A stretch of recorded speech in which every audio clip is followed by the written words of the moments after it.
there that when there's a plague in your city, close the windows and stay in your house. And the Ma'aril knows that throughout history, what people usually did when there was a plague is they ran away. So he's trying to bring here various sources which indicate that it's perfectly legitimate to run away during a plague, despite what Rava said. And now we arrive at the third paragraph on the page. If you can go down a bit, Ilana. Thank you. In the third paragraph, it says, V'chen muchach b'sefer Chasidim, and so it says in the Book of the Pious, founded by the Rokeach, which is early 13th century, Detov livrach, that it's good to run away. And then in the third line, at the end of that paragraph, he says, V'hu adin nishar minei puranuyot hamitrakshot v'gam mishum biatuta. And so for other types of terrible things that happen, and also because of fear. In other words, he's saying that it's permissible to run away in time of plague or other disasters. And now he gets to our topic. Dimehai taima nimtza b'tshuva. For this reason, it's found in a responsum. She'ein sarich litabel bi'idan ritcha. That one does not need to mourn in a time of plague. V'chein noagim be'eretz Lombardia. And this is the custom in Lombardia. And as you know, Lombardia is northern Italy. And when I read this sentence a week ago, I got chills up and down my spine because the worst place of the plague right now is in Lombardia. But once again, the sentence quoted here in the Ma'aril makes no sense. He says that he's quoting a responsum that says that in time of plague, you don't have to mourn, which makes no sense whatsoever. So if you'll go down a little bit further, Ilana, please. And this is, by the way, this is Rabbi Ilana Foss, who works at Schechter, who's hosting this meeting today. Thank you, Ilana. If you look at the end of footnote number 8, if you have good eyes, it says there, I underlined it with an arrow, V'chein b'yud shin shin bet kuf pei vav siman kav vav. This is written in typical rabbinic shorthand, which means V'chein b'yam shel Shlomo, Baba Kama, Perek Vav, Siman Kav Vav. So I opened up the Yam Shel Shlomo, which is the fourth source on your page. Please go down, Ilana. And a little bit more. Tiny bit more, Ilana. Down the page.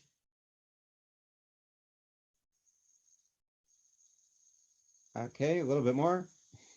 Just to the bottom of the page.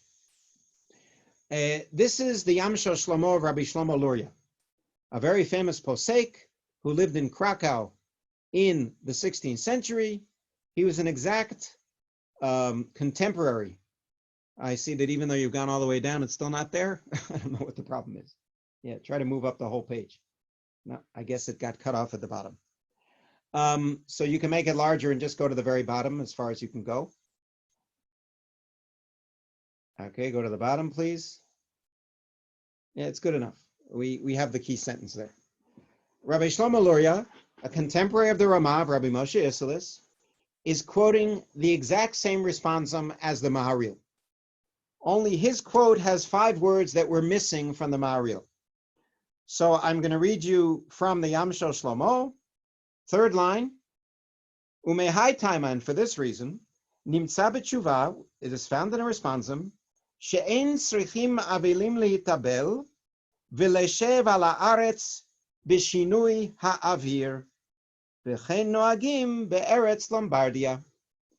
The subject of this responsum was not whether you should sit shiva during a plague. The subject was, should you sit on the floor, on the ground during a plague? And what the rabbi in this responsum wrote is that you do not need to sit on the ground because of the bad air close to the ground during a plague. In other words, this rabbi was not telling you not to mourn. He's not telling you not to sit shiva. It has nothing to do with our current situation. He's saying that during a plague, you should not sit on the ground when you're sitting shiva because the avir there, the air there is dangerous and it's a bad thing to do.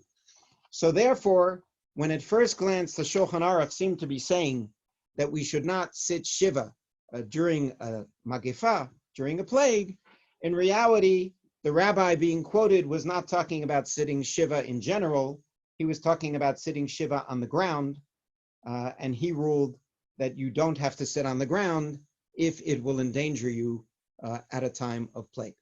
So the bottom line is we sit Shiva normally, God forbid, if we have to, and we have Nichum Avelim, people comforting us in whatever way that they can. Of course, they can do it by telephone or by internet as well. And I already discussed a bit about joining a minyan from the Shiva house. I will stop there for a moment, and Ilana, if you could put everybody's picture on the screen, if anyone has any questions or comments until now. Any questions or comments? Ampollas de fosfato de sodio. En realidad, el fosfato de sodio es lo mismo que el... No hace eso. Ahora en inicio. Please. Okay, David, I think,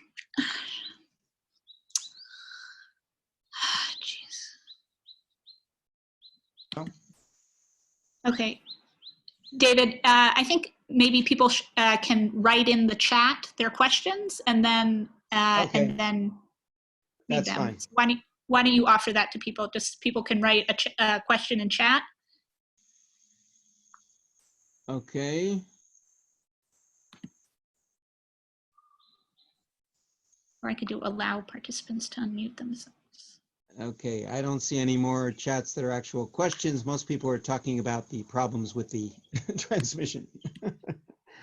Okay, are there any questions? Okay, so Stephen Schwartzman writes, the question here is that no one can gather as a minyan. How do we comfort mourners with Kaddish? So thank you for reminding me. I have it in my pile here. Let me see if I can find it.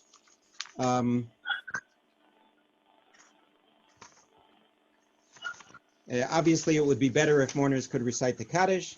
As I said, number one, they can recite the Kaddish, in my opinion, if they join a minyan virtually, where the minyan consists of 10 people, and the mourner can chime in. That's according to Rabbi Reisner's tshuva that I will explain in a moment. And another option, which has been published also by the Rabbinical Assembly, written by Rabbi Jan Urbach, which apparently is from Sidur Lev Shalem, which is called Prayer in Place of Mourners Kaddish, which is a prayer you can recite if you're not able to join a minyan. And throughout Jewish history, there were situations where people wanted to recite Kaddish and they couldn't join a minyan. It had nothing to do with a plague or a pandemic. And they recited chapters of Psalms, such as chapter 23, and they recited prayers such as the one that I'm holding in front of me, which is a private prayer to God, Ribono shel olam Elohei aruchot l'chol basar, and I want to honor my beloved, and then you fill in the name, and then it ends with the verse, Oseh shalom bimromav. So there are various substitutes for Kaddish that have been developed throughout Jewish history. This particular one is on the Rabbinical Assembly website, but there are many other alternatives, as chapters of Psalms that people can recite in lieu of Kaddish. Let me see if there are any other relevant questions yet. Okay. So we're now going to get to the subject of a virtual minyan. That's the next question I see here on the side.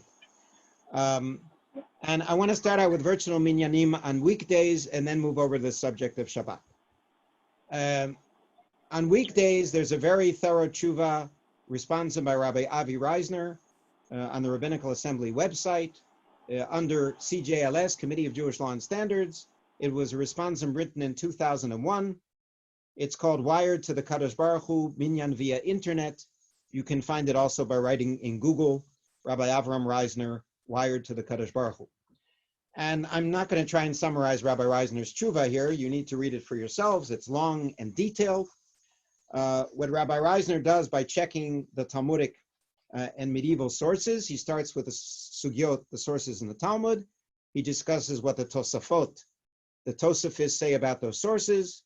He discusses what the Shulchan Aruch says about those sources, and he summarizes the halacha in his opinion. And the key phrase for his psak is found in the Shulchan Aruch Orach Chaim Nun Hey Seif Kaf, Shulchan Aruch Orach Chaim, paragraph 55, section 55, paragraph 20. Hayu asara b'makom echad ve'omrim kadish uktusha afilu mi she'eno imahem. I think there's a yud missing there. If there are 10 in one place, they can recite Kaddish and Tusha. Afilu mi she'eno imahem yachol lanot. That even a person who is not with them physically, who is far away, is able to answer. And what Rabbi Reisner says is that this is basically the way it should be done, that if you have a physical minyan, it doesn't have to be in a synagogue, but if you have a physical minyan of people, then the person on the internet can join the minyan, answer Amen, or recite Kaddish, providing that someone in the physical minyan is reciting Kaddish and the person online joins them. As I said, this is his analysis of the Talmudic sources, which I agree with. And this is what he ruled in 2001. And I imagine that many people have relied on this since then in order to join virtually a physical minyan which exists. That is vis-a-vis a weekday. Now, in the past few days, and I just want to give, I'll get to that in a second. During the past few days, the Rabbinical Assembly sent out a letter. It says by Rabbi Elliot Dorff and Rabbi Pamela Bramash, the chair and the co-chair of the Committee on Jewish Law and Standards. And they thank Rabbi Heller, Rabbi Nevins, and Rabbi Avram Reisner for contributing to earlier drafts and so on and so forth. In other words, this was a letter that was put together in a short amount of time, and it says it's not an official responsum of the CJLS. And in this letter, and it doesn't say who says which paragraph, it says different points of view. Some rabbis think this and some rabbis think that, so you don't know who said what. It presents a number of different opinions. One is that given the Sha'at Adchak, the current situation, it is permissible to have a virtual minyan where all 10 people are in 10 different locations and everyone is on their computer. In other words, you don't have a physical minyan at all. And the source they rely on, which one of my former students, Rabbi David Arias, was nice enough to find on the internet and send to me, is a book called Chashukei Chemed, written by Rabbi Yitzchak Zilberstein of Bnei Brak. He is 86 years old, and this appears in a multi-volume work of his called Chashukei Chemed on the Tractate of Brachot, folio 21b. And what Rabbi Zilberstein says there is that if you have, he was asked if you have 8 people in a cemetery standing next to a grave, and there are 2 other people who are not that close to the grave but are standing at another grave, can they join the minyan for Kaddish? And his reply is yes, and he quotes various sources to bolster that opinion. But he goes one step further. He says that you can even have the 10 people standing in 10 different places in the cemetery. So relying on this opinion of Rabbi Yitzchak Zilberstein, which was written during the past 20 or 30 years, obviously not in connection with the internet, relying on that opinion, some of the rabbis in this letter say that it's permissible to have a virtual minyan where the 10 people are in different locations. Personally, I do not find it convincing. I find the reasoning of Rabbi Reisner's tshuva to be much more convincing. And in general, we don't rely on adat yachid, on the lone opinion of one rabbi. And this rabbi is not a Talmudic rabbi. He's not one of the Rishonim. He's not a medieval rabbi. He's a rabbi who lives today in Bnei Brak. And I'm sure that he has many people who view him as their posek, as their halachic authority. But I don't know that the entire Jewish people can follow this lone opinion. So that is another opinion presented in this letter. A third opinion presented in this letter is that you can only use a virtual minyan for Kaddish. In other words, not for the Kedusha, not for other statutory parts, Chazarat Hashatz, repeating the Amida, not for other statutory parts of the service, but only for the Kaddish. Why only for the Kaddish? Because apparently, I don't think it says this, because the Kaddish doesn't have the same statutory status as the Kedusha or repeating the Amidah or reading the Torah and so on and so forth that are found in the Mishnah in the Tractate of Megillah, folio 23b. And since the Kaddish is a medieval custom, in my opinion, it's first mentioned in the 11th century, and you can read my responsum online. If you write David Golinkin, how long should mourners recite the Kaddish for their parents, you will find the responsum on the Schechter website. In my opinion, the Kaddish is a minhag, a custom that began in the 11th century. So apparently, because it is a later custom, some of the rabbis in this letter, again, it doesn't say who, some of the rabbis in this letter say that specifically for Kaddish, you can use an online virtual minyan of 10 people in different locations, but not for the other statutory parts of the service. And interestingly enough, there's an Orthodox rabbi who said something similar, and this was quoted by Rabbi Benny Lau online. He is quoting Rabbi Eliezer Melamed, who was a well-known religious Zionist rabbi in the state of Israel, a well-known modern Orthodox posek. And this is what Rabbi Melamed wrote, and you can understand it any way you like. I'll translate it for you. Amirat Kaddish Yatom v'Kaddish Derabanam enam kolelim bracha lebatala. Reciting the Kaddish for mourners or Kaddish Derabanan do not involve taking God's name in vain, because there's no blessing involved. V'lachena hitkashruta electronic hazo, and therefore this electronic connection, yichola lehechashev la kime'ein minyan. And therefore this electronic connection can serve as a pseudo minyan, right? Like me'ein olam haba, me'ein minyan, as a pseudo minyan. I don't know what a pseudo minyan is. I've never seen the term me'ein minyan in my life. So I have no idea what Rabbi Melamed meant. But apparently what he's saying is that since the Kaddish is not involving a blessing, there's no problem saying God's name in vain. Therefore, you can have 10 people getting together on the internet and one of them reciting the Kaddish. And as I said, it's because he thinks the Kaddish has a lesser status than the statutory prayers. My problem with this reasoning is, to use a Talmudic expression, mimanavshach. If you say that the Kaddish is not really that important and it's only a medieval custom, and the minyan is not really a minyan, then why do you need a minyan all year long? Say the Kaddish by yourself. In other words, once you've demoted the status of the Kaddish in order to allow us to recite it on the internet, you've demoted the status of the Kaddish. It means that when this crisis is over, people will say, well, I don't need a minyan. If I could say the Kaddish on the internet, which wasn't really a minyan, so I can say the Kaddish with 3 people, which isn't really a minyan. So I think that this attempt to find a kula, to find a leniency vis-a-vis the Kaddish, all it does is demote the status of the Kaddish. So personally, I do not find these solutions of having a minyan where everyone is online, I do not find them convincing from the point of view of halakha, from the point of view of Jewish law. And the last thing I'll say about this is, so what can you do online as a community if you can't recite the Kaddish and Kedusha and the loud repetition? Well, there are many things you can do online. I have here an email that I received from Yedidia in Jerusalem, which is a modern Orthodox synagogue, one of the many synagogues I belong to. And it says here that every morning they have a mifgash tefillah. They have a meeting for prayer where they get together online and they pray together. It's not a minyan. They don't recite the Kaddish. They don't recite the Kedusha. But it is a mifgash tefillah where they get together for prayer on a regular basis. And of course, they also have study together, divrei Torah together, and so on and so forth. So basically, vis-a-vis this subject, you have 2 major opinions.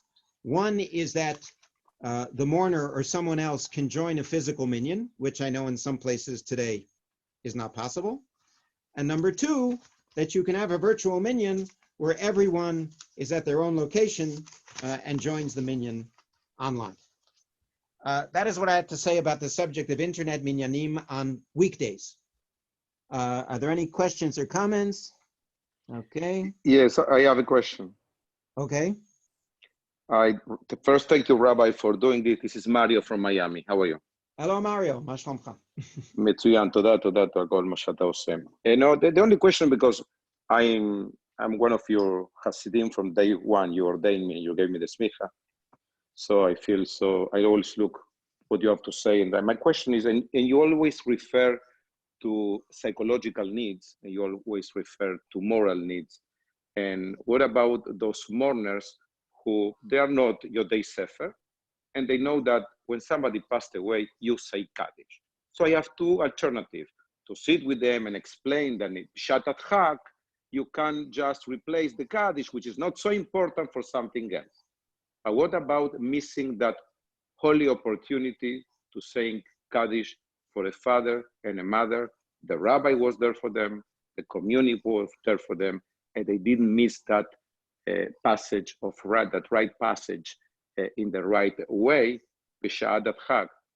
My opinion is that Ani Katan, we are not losing them for the future because they will say, Kaddish wasn't so important. No, Kaddish was so important that we didn't allow you to miss it, and we were there for you. Right. Well, obviously, in mourning, the psychological aspect is extremely important. And that is precisely the difficulty of the current situation, where you have a person in quarantine and people are not allowed to visit them, which is, of course, the main source of nichum, of comfort, which is why people do it on the telephone, people do it by Skype, by Zoom, and so on and so forth. I would answer you by saying this, Mario. Throughout Jewish history, in many situations where there was not a plague, people could not recite Kaddish. They might have lived in a small town where there wasn't a minyan, so that they could only go to a big city to recite Kaddish a few times during the course of the year. They might have been a business traveler who, because of their travels, was not able to recite Kaddish 3 times a day. I know that when I was saying Kaddish for my parents, Zichronam Livracha, Rabbi Noah and Dvorah Golinkin, a blessed memory, I do a lot of traveling all over the world, and there were a number of situations where I could not recite Kaddish, including on a plane where there was no minyan. And finally, there are many situations in a small town where you show up for Kaddish, you make the effort, and there are only 7 people there, and you can't recite Kaddish, and it's annoying, it's depressing. In other words, there have been many situations throughout history where people could not recite Kaddish for one reason or another. God willing, this current plague will end in the next few weeks or the next few months. And if a person is reciting Kaddish for a year, they will still have plenty of other opportunities to recite the Kaddish. So certainly the psychological part is important and the empathy is important. The question is, to what extent can we bend the law or find a kula if we don't find it convincing? That is why I urge you all to read Rabbi Reisner's responsum and to read the letter from Rabbi Dorf. And you can decide for yourselves which you think is more convincing. That is the way the responsa literature works. People publish their responsa, and they have to convince people with the force of their logic that their point is correct or not correct. But we'll see in a few minutes that it's very dangerous sometimes simply to cite a psak without giving the reasoning behind that psak. But in general, Mario, I certainly understand your point, but I would explain what I just explained to the mourner, that at the current time, it's not possible to have a minyan in the home and to recite Kaddish, but there are alternatives, whether it's joining a physical minyan somewhere else via internet or reciting some other prayers that have been written for such circumstances. I now want to shift over to a virtual minyanim on Shabbat, which also touches on the subject of Pesach. And by the way, I can go after the hour is over, but we officially said this is for an hour, but if you want to stay on, I'm certainly willing to continue. The question of Shabbat is really very simple. How do you view the use of electricity on Shabbat? This is something that rabbis have been arguing about for the past approximately 150 years. I have here a book. This is called Chashmal B'Halacha, Electricity in Jewish Law. This is an entire volume. This is volume 2. This is an entire volume summarizing responsa about electricity on Shabbat and Yom Tov. Whereas these are not the actual responsa. These are summaries of responsa on the subject. There are hundreds and hundreds of responsa summarized in this book. But in general, and this is very general, in general, there are three approaches. There are rabbis who say you can use electricity, electric lights or electricity on Shabbat. There are rabbis who say that it's an Isur d'Rabbanan, that it's a rabbinic prohibition. There are rabbis who say that it's an Isur d'Oraita, it's a biblical prohibition. Obviously, your answer to the question about virtual minyanim or virtual anything on Shabbat is going to be the result of your attitude towards electricity on Shabbat. If you think it's permissible to use electric lights on Shabbat, you might have no problem saying you can also do tefillah or divrei Torah via Zoom and so on Shabbat. If you think it's a rabbinic or a biblical prohibition, then you obviously cannot do those things on Shabbat. So if you find a rabbi who's lenient or strict, that's where the leniency or strictness is coming from. It's not about the internet per se, it's about the attitude towards electricity on Shabbat.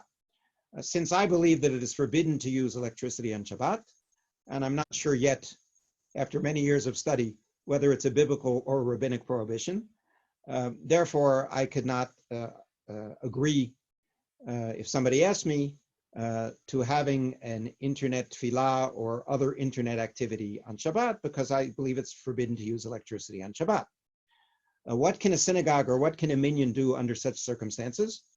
I'll tell you what quite a few minyanim in Jerusalem have done, both conservative and others, which is they have a Kabbalat Shabbat service before Shkia, before sundown. It starts with Mincha, and again, it depends which opinion you follow, whether it's Mincha with Kaddish and Kedusha and so on or not. But let's say Mincha without Kaddish and Kedusha, followed by Kabbalat Shabbat, which of course is a custom from the 16th century, from Tzafid, from Tzfat, from the Kabbalists, which is a collection of Mizmorim. It has no statutory status.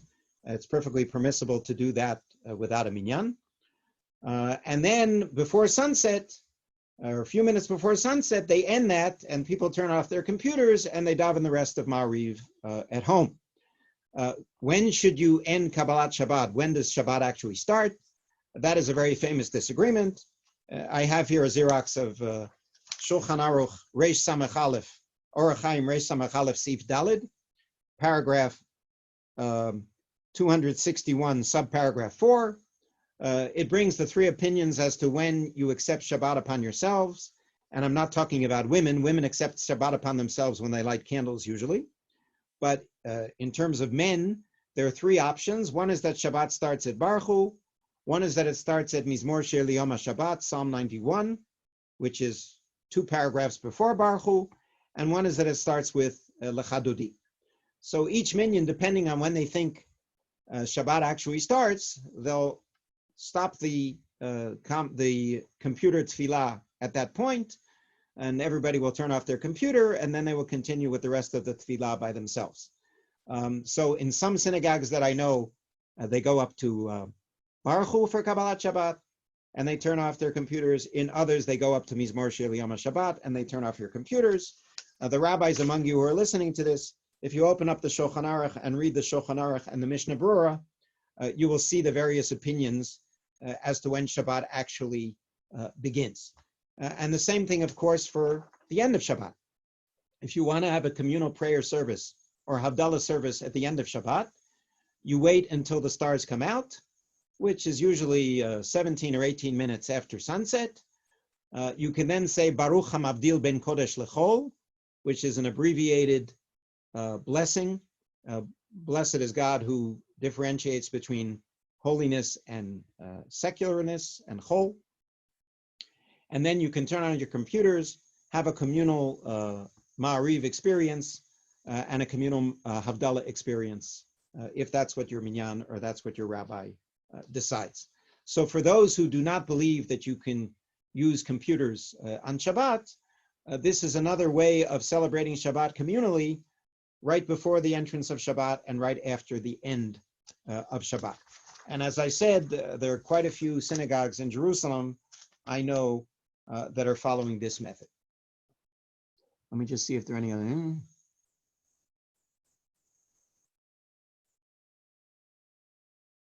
Right. Okay, there are a number of other questions on screen here. I'll get to them when I talk about Pesach. I want to mention a few other topics and refer you to literature on the subject. Tahara for the deceased. Can you do the ritual purification of the body before burial? From what I gather from the internet, there are various things going on in different countries in the world. In Israel today, the directive of the Ministry of Health is that the Chevra Kadisha should not do Tahara. And by the way, this is not related to the specific coronavirus. This directive came out from the ministry in January, before the coronavirus epidemic really hit Israel.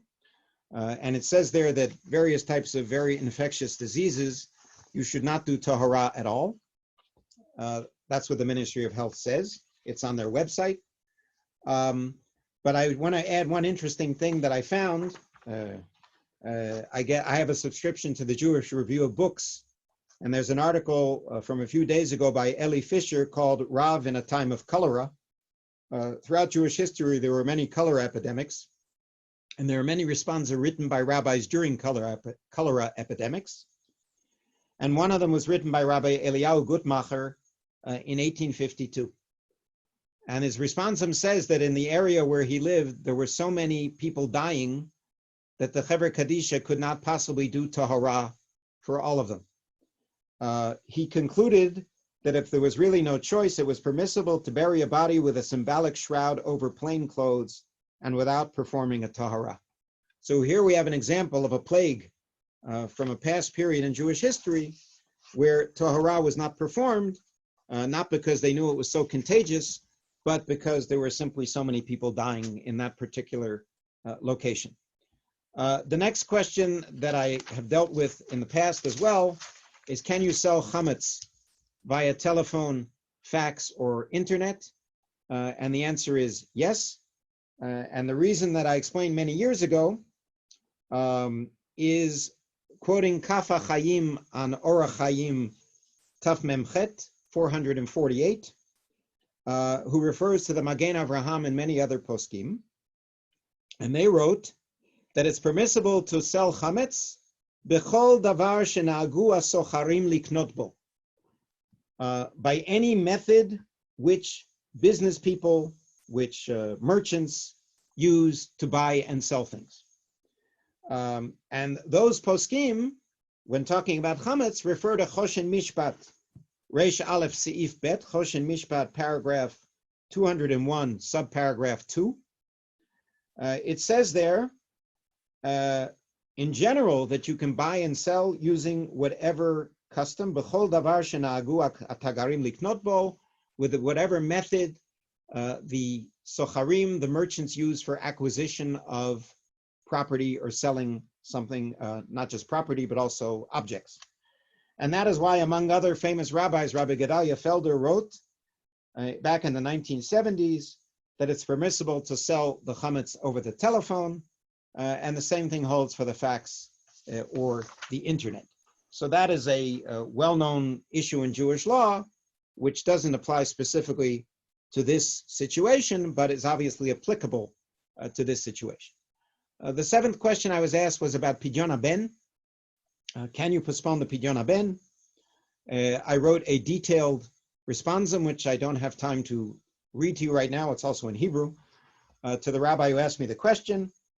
In general, you're supposed to hold the Pidyon HaBen on the 31st day, after the boy is 30 days old, talking about the firstborn son.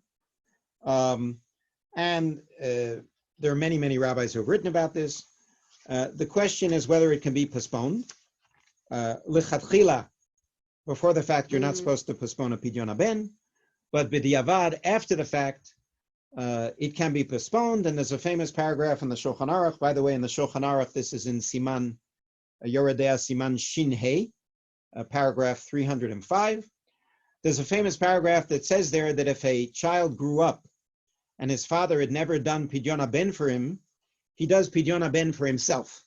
In other words, he goes to a Kohen, he presents the Kohen with, he presents the Kohen with the 5 silver coins, and he does Pidyon HaBen for himself. Well, obviously, he's not 31 days old.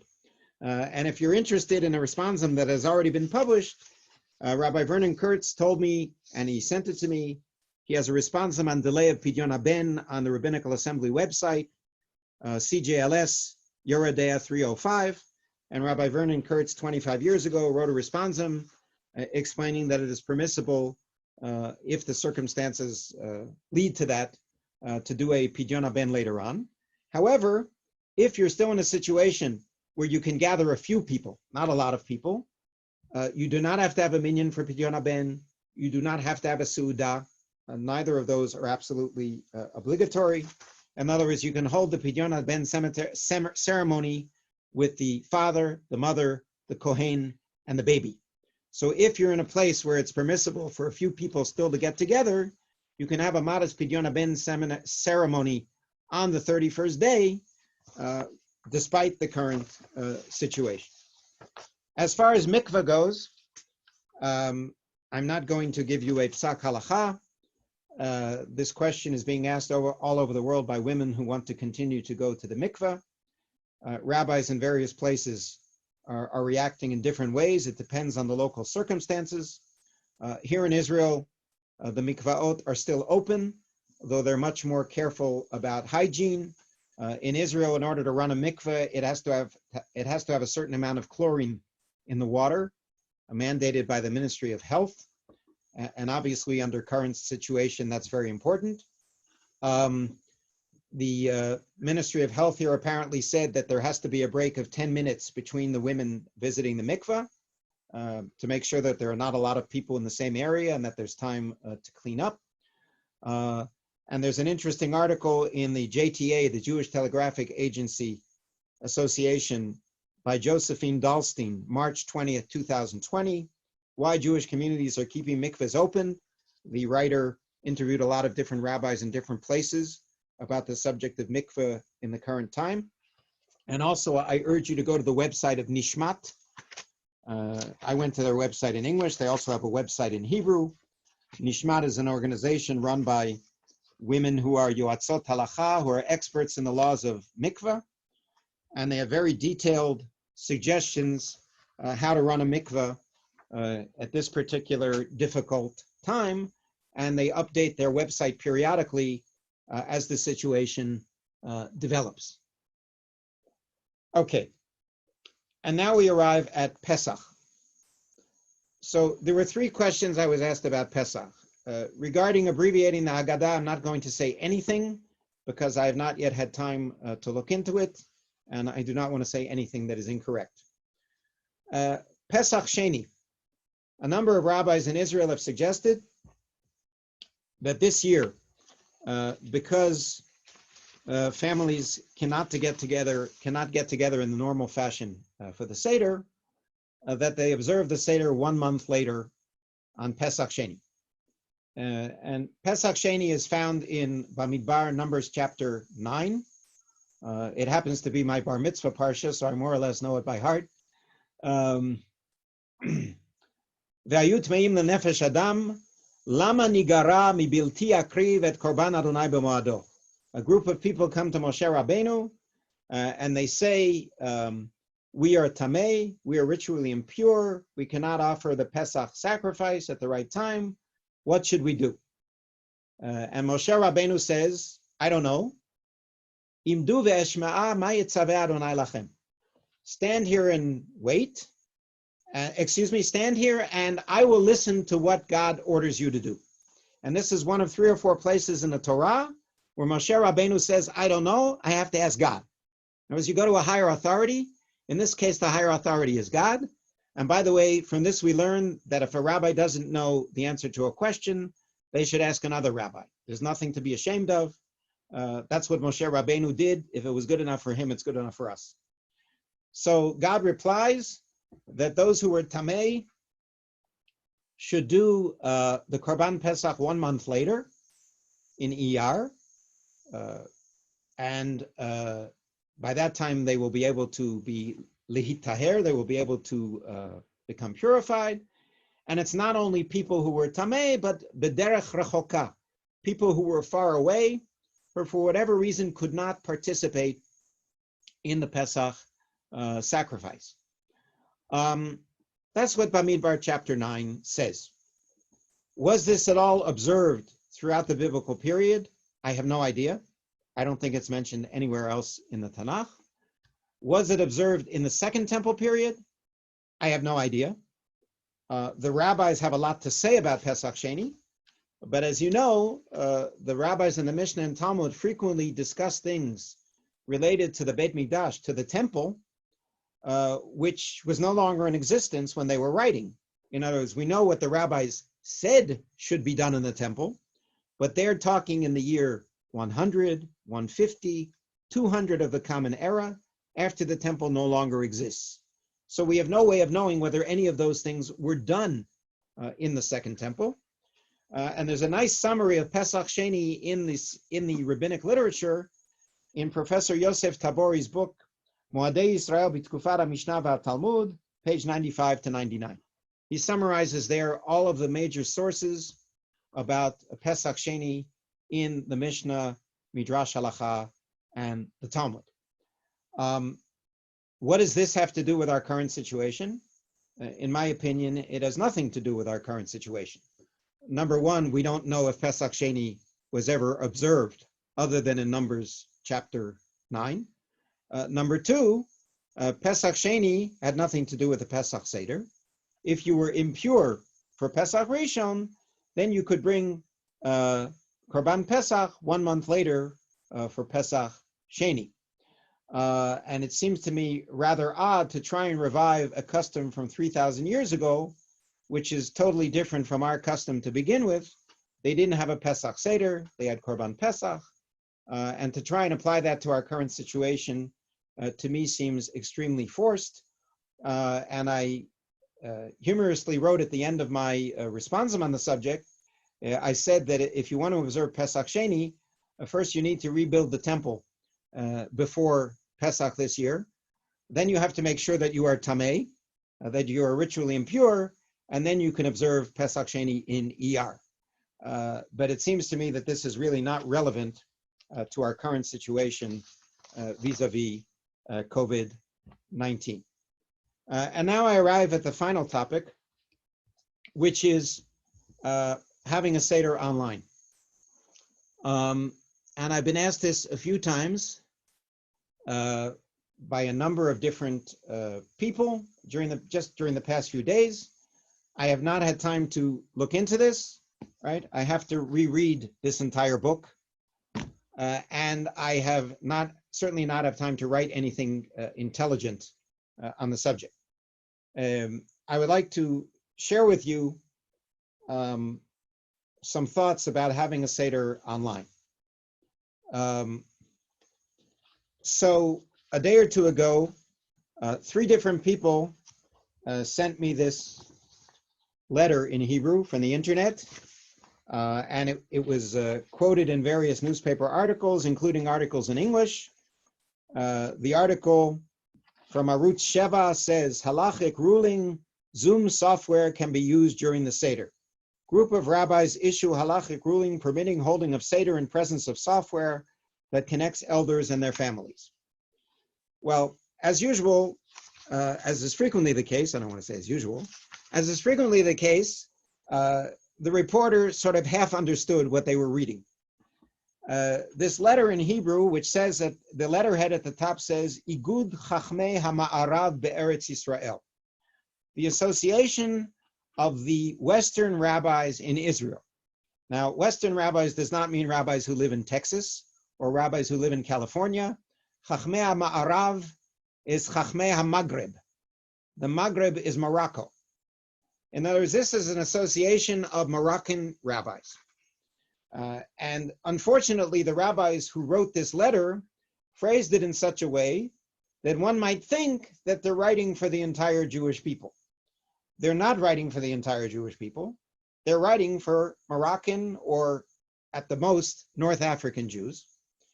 And they say that they were asked whether it's permissible to set up the Zoom before Yontif, before the Seder, which will connect elderly members of a family to the other members of the family. Nobody needs to touch anything. The Zoom will be on both ends. Is this permissible this year in light of the epidemic? And they say there are three possible problems with doing this. Number one, turning the gadget on and off, whatever the gadget is, on Yom Tov. Number two, uvdin dechol, weekday activities, that if you have your computer on, chances are you will also listen to the news and do all sorts of other things.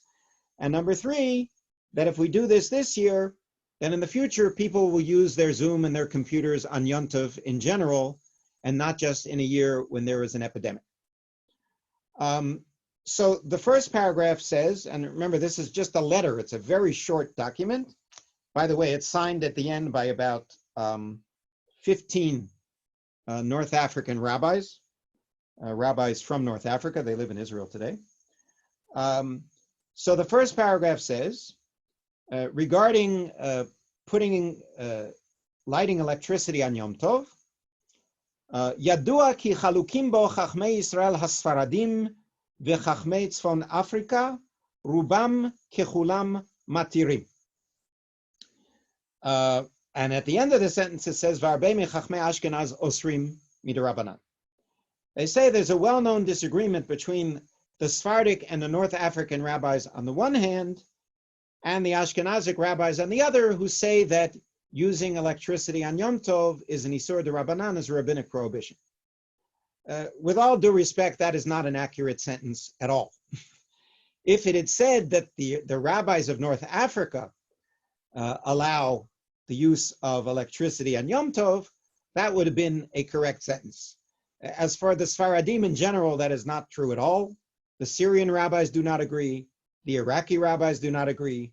It is no accident that Rabbi Ovadia Yosef is not mentioned in this letter, because he certainly does not agree with what these rabbis are writing. In other words, it's basically the North African or the Moroccan rabbis on one side and all the other rabbis on the other side.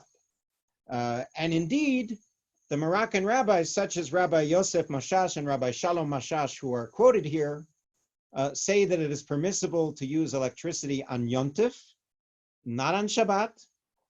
And their reasoning is that it's an extension of Ochel Nefesh.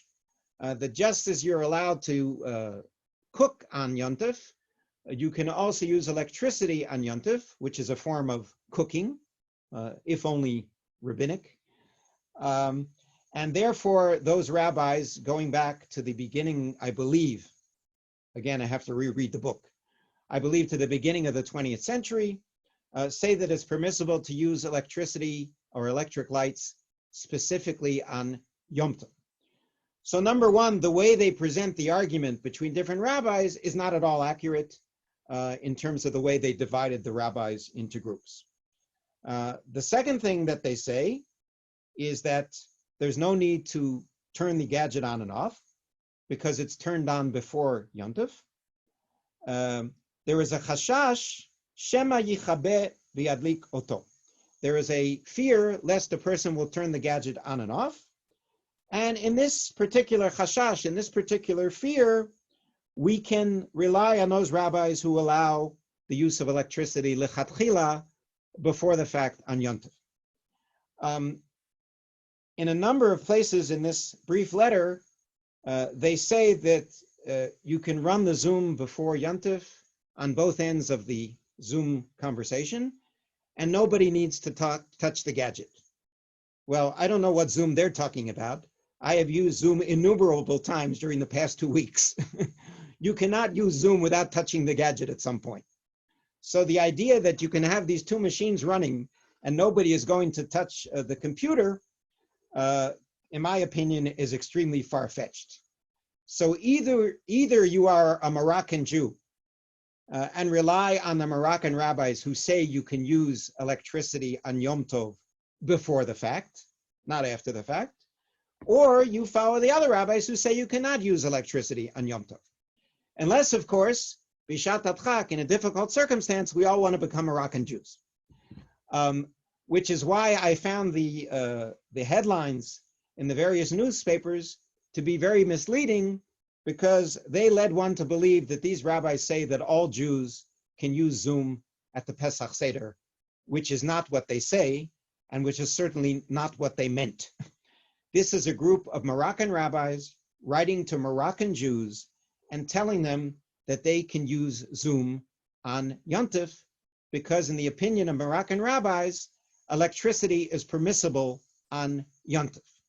So that is an explanation of this particular psak, and you can look for it on the internet, whether on Arutz Sheva, I'm sure it appeared in many other places, and the heading in Hebrew is Igut Chachmei HaMa'arav Be'eretz Yisrael, and it's signed by, as I said, by about 12 or 15 North African rabbis living in various cities in Jerusalem, in the state of Israel. So I do not have a De'ah Megubeshet. I do not have a clear answer to this question at the current point, whether it is permissible. In my opinion, the only way you could say this, that it's permissible to use Zoom at the Seder, would be to say that it's permissible to use electricity on Yontif. And normally, Ashkenazic rabbis do not say that. It could be because of Shat HaDchak. Some of them do say that. But that, as far as that is what I know, without having opened up any book on the subject. So please do not quote me. I have no opinion on the subject of using the computer at the Seder yet. If I have an opinion, I will probably write it. But for those of you who want to rely on this psak, on this ruling of the Moroccan rabbis, you need to at least understand what it is that you are reading, which is hidden here in code in the way that this letter is phrased and in the letterhead upon which it appears. Now let me see if there are any questions.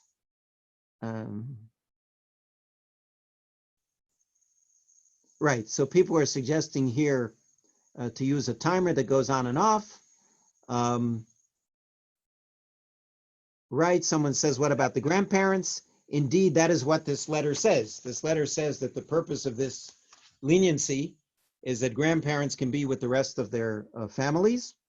In other words, if you could have a situation, which in my opinion does not exist in Zoom, if you could have a situation where nobody really needs to touch anything, and where the gadgets are on both ends without anyone touching anything, you might be able to arrive at a lenient conclusion. But as I said, all the methods that I use, which are WhatsApp and Zoom and Skype, without human contact, I don't know how those methods could possibly work. You saw how much patchking we had here on this Zoom conference today. Well, this is the 6th class I taught this week on Zoom. And I'm not even talking about meetings, I'm just talking about classes. This is the 6th class I taught this week on Zoom. If someone thinks you can use Zoom without touching your computer, in my opinion, they're mistaken. Now, are there any other questions or comments about the various things that we discussed? Hello? Yes, please. Yes. Is it, for those who consider electricity in Yom Tov is Sur Midrabanan, doing it in such a way as Melachar Yad, or telling a non-Jew or a child to manage it, wouldn't be a shvut income mitzvah for the purpose of a seder? Right. Well, a child, I would not get involved with asking a child to do anything. I find that to be a very uneducational method of teaching children what to observe and what not to observe. The reference here is that you can tell the child to fiddle around with the computer because the child is still a minor and is not obligated by the mitzvot. I would not recommend that method. If you're living in Chutz La'aretz, outside of the land of Israel, in theory, you could have a non-Jew fiddle around with the computer on both ends. Of course, you would need a non-Jew who's willing to come into your house and do that on both ends. And it could be that in a state of quarantine and so on, the non-Jew would not want to enter the house, and the elderly couple would not want them to enter the house. But the reference being made by whoever asked the question was, let's say you have a synagogue where they forgot to set the timer to turn the lights on and off on Shabbat. it's permissible to say to a non-Jew, it's really dark in here, and then the non-Jewish janitor or custodian will turn on the lights, because that is called shvut deshvut. In other words, if electricity is only forbidden, the Rabbanan is only forbidden rabbinically, and asking a non-Jew is a rabbinic prohibition. So it's a double whammy, or the opposite of whammy, a double heter, shvut deshvut, lo gazru. That if it's a double derabanan, then you're able to do that. So you can ask a non-Jew to do something that is only rabbinically prohibited. And therefore, in theory, you could ask a non-Jew, let's say you have a non-Jew in the house with the elderly. In Israel, they're called Filipinim. If you have a Philippine caretaker in the house with the elderly, the Philippine caretaker could turn on the computer or fiddle around with the computer, because that would be a shvut deshvut derabanan. That would be a rabbinic prohibition if you think the electricity use on Yom Tov is rabbinic. Being done by a non-Jew, that is shvut deshvut, a double rabbinic prohibition, and in such case, it is permissible. So in such a case of a caretaker taking care of an elderly Jew, a non-Jewish caretaker, as the person who asked the question intimated, you could arrive at a situation where that would be permissible. And what about the second night? If perhaps the second night would be allowable in a similar fashion? Yeah. Who is asking the question? Where do you live? Claudio Kupchik, New York. Claudio. Obviously, and by the way, in Israel, the use of a non-Jew would be much rarer because there are much fewer non-Jews in Israel in terms of someone who's willing to turn anything on for you. But in the diaspora, they observe 2 days of Yom Tov Sheni. And there's certain things such as related to burial, where in theory you can be more lenient on Yom Tov Sheni. Is it more permissible to use electricity on Yom Tov Sheni as opposed to Yom Tov Rishon? I do not want to state an opinion, but it is certainly something worth looking into because of a few areas where Yom Tov Sheni is considered less strict than Yom Tov Rishon. I saw here, I don't know how to scroll up in the questions. Can I ask a question? Right, sure. Is there another Rabbi, question? Yes, I have a question. I'm Marcela Guralnik from Argentina. Hello. Shalom, Marcela. Ma shlomech? It's a pleasure to be in a lecture with you again. And I have a question regarding mikvah. I've written it. What do you think about women still going to the mikvah? As I said, I don't want to give it a response about that. Have you written? No, I have not written anything about mikveh. I have referred people to the website of Nishmat. I know the website, and I've been talking with Yoetzet Halacha, and I don't share their perspective. I think their perspective is okay for the Orthodox movement, but not for our movement. I don't see. I don't think that women should go to the mikveh. Here in Argentina, some of the women were arrested with a rabbi, with an Orthodox rabbi, in the mikveh this week because they don't. They had a permission from AMIA to go out, but that's not right. They are violating Dina de Malchuta Dina. We don't. Right. I don't know if I'm expressing myself. Marcela, that's what I said a few minutes ago when I talked about the mikveh. Yes. I said that conditions vary from country to country. In Israel, as of now, it's permissible for women to go to the mikveh, and even as they've made the regulations stricter and stricter over the course of the past few weeks, it still says in the regulations that women are allowed to go to the mikveh. I know that that is not the case in some other countries and in some other communities. And I know there are communities where the rabbis said that women are not allowed to go to the mikveh. So that's why I said I do not want to make any statement on the subject. The conditions of the virus are different in different countries and in different cities. And you have to follow the local authorities and or the local rabbis in order to decide what to do in your community. As I said before, the rabbis of Strasbourg in France closed down all the mikvahs. The rabbis of Paris have not. I heard that in Argentina, the government authority has said that you're not allowed to go to the mikvah. It's really a local question that has to be determined by local conditions. This is Moshe Levin. Yes, Moshe. Yeah, good morning. I'm in San Francisco, California. Right, I know. I didn't quite make it at 7 a.m., but forgive me. I want to just ask you about the general approach rather than very specific halachot. I had the privilege of being Misharet et Chachamim with Isaac Klein, Olav Shalom, when he retired and he moved to Los Angeles and across the street from my shul. And in one of the conversations with him, someone asked him what's the difference between his approach to halacha and a person who was very, very close to him in his life, without mentioning her name. And he said, I am machmir for myself and I'm mekil for others. And it seemed to be a wonderful approach for a leader of the conservative movement. And to always look for a way out for people, even if he wouldn't accept it himself.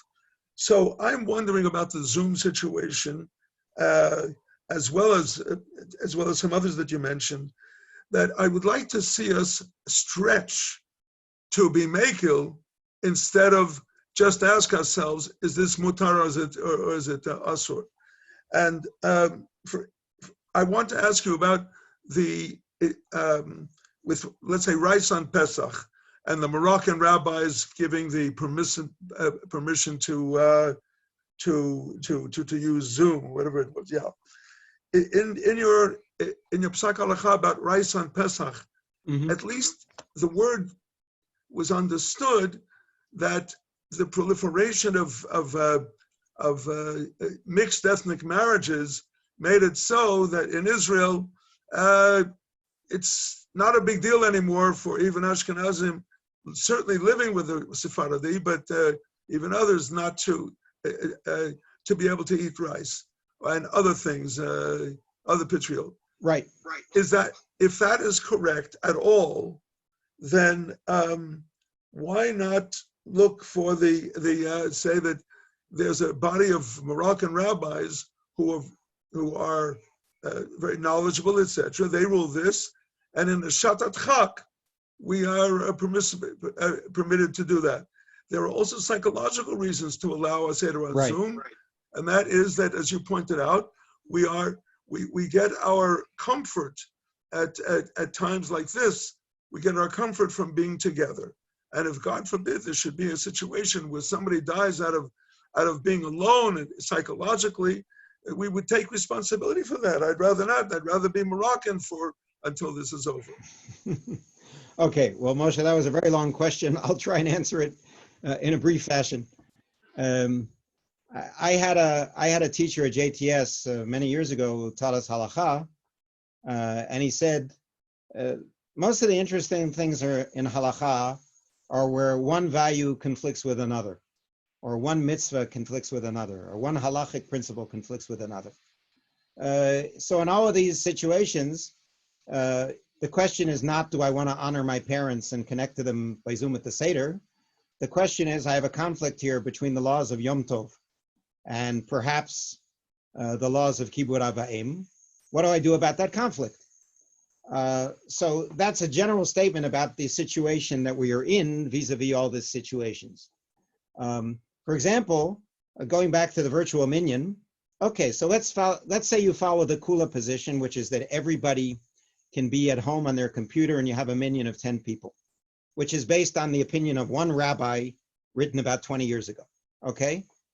Well, what if he was wrong? That means thousands and thousands of people are reciting brachot levatala, are taking God's name in vain every day. And taking God's name in vain is considered one of the most serious offenses in Jewish law. So you have to weigh in every case the honor of the mourner versus taking God's name in vain. So these are things that you have to weigh each time you deal with this type of situation. As far as Kula and Chumrah, I've written, I don't know at this point, some 800 responsa. Maybe I published 150 of them. If you go through all of them, you will find that I am not machmir or mekil. Sometimes I am machmir, and sometimes I am mekil, and sometimes I'm in the middle. I judge every case by its own merits. And I don't believe there are any klalim, any generalizations you can make about these situations.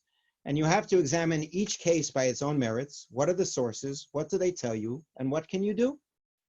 In the case of Pidyon Haben, I suggested, A, you can have a family ceremony with 4 people. You don't need a minyan or a su'udah. That's a kula. B, you can wait till later on if necessary, because if necessary, you don't have to do Pidyon Haben on the 31st day. Okay? That's a kula. Why? It's based on those particular sources. That also affects the life of a family. In the case of Zoom, on Yom Tov, as I told you, I'm not going to state an opinion. You can't force me to state an opinion because I haven't studied the subject yet. But I think that the sanctity of Yom Tov is very important. Kibud Av Va'em is very important. When you weigh those two things against each other, obviously each rabbi is going to have to make a choice, which has more power, which do they find more compelling, or which halachic argument. And finally, about kitniot. I am convinced that in 500 years, God willing, there should be the world and the Jewish people in 500 years. The only thing I will be remembered for is the tshuva I wrote about kitniot on Pesa. Because I said that Ashkenazim can eat kitniot. Was my reason because there are a lot of Sfaradim in Israel? No. Was my reason that Sfaradim married Ashkenazim in Israel? No. My reason was that this is a mistaken custom. It's against the Babylonian Talmud, and there's absolutely no reason to observe the custom. So to compare kitniot to using electricity on Yom Tov, in my opinion, is a totally incorrect comparison. You're comparing a custom which started in the 13th century to something which, in my opinion, is probably an Isur de Rabbanan, if not an Isur de Oraita. Again, you have to examine every case on its own merits. The fact that Moroccan rabbis are lenient about rice and Moroccan rabbis are lenient about electricity on Yom Tov, that doesn't have anything to do with each other. Rice is based on their custom for hundreds of years, and Yom Tov is based on their reading of the halachic sources 100 years ago when electricity was developed. So you have to examine each case on its own merits, not make any generalizations, and each rabbi will arrive at his or her own conclusion. I think I have to stop now because I've been talking for an hour and a half and soon I will have no voice left. And this is the 6th class I've given this week. But I would like to say that, first of all, I'm very happy that I've been asked so many halacha questions about the current situation. It means that halacha is alive and well, and that Jews all over the world care about halacha, and that in and of itself is very important. I do not believe that people should do what I say because I said it, just as I don't believe that people should do what those Moroccan rabbis said because they said it. I think people should do after reading the responsum and deciding whether a particular opinion is convincing or not. And simply to pull a kula, to pull a leniency out of a hat and say, well, Rabbi Ploni said it's okay. In my opinion, that's not a convincing argument at all. You should study the sources with your rabbis. They can do online classes just as I do. And the rabbi ultimately will make the decision for his community. In a community that doesn't have a rabbi, the ritual committee will make a decision for the community. But I think that this is part of the living process of halacha, which I am happy to be part of for many decades. I would like to conclude with a prayer, which is found in Shmot, chapter Tetvav, verse 26. Vayomer, Im shamoa tishma lekol Adonai Elohecha, vayashar be'einav taseh, והאזנת למצוותיו ושמרת כל חוקיו, כל המחלה אשר שמתי במצרים לא אשים עליך, כי אני אדוני רופאך. It says that if you observe God's commandments, etc., etc., all of the illness, all of the sickness which I put in Egypt, which I gave to Egypt, I shall not put upon you, because I, the Lord your God, am your healer. I think that that verse is a connection between our current situation and the holiday of Pesach. I hope that as we approach Pesach, or soon after Pesach, Ani Adonai Rofecha, that God will help us heal those who are already ill, that God will help us find a vaccine against this deadly disease, and we should all work together to strengthen one another in this difficult time, and God willing, within a few weeks or within a few months, we will be able to overcome this together, this terrible disease together.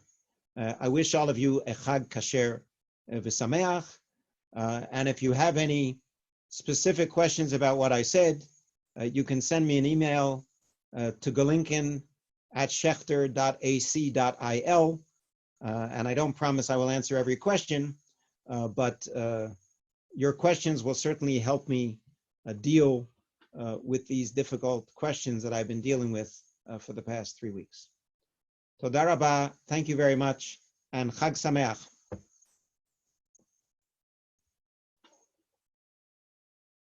Somebody said Amen in Hebrew and somebody said Amen in English. I agree.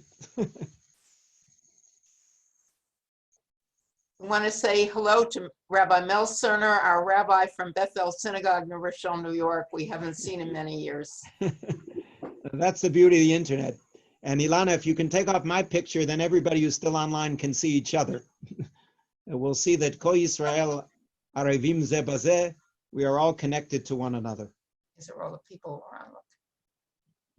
Ilana, can you make my picture smaller again? People can do that on their own. I cannot. Okay. Yeah. David, it sounds like you're not staying online to talk with anybody who's still around. Is that correct? No, I have to stop. I'm losing my voice. Got it. All right. Okay. Chag Sameach and Shabbat Shalom. Gam lecha. It's amazing. Wasn't it amazing? Yeah.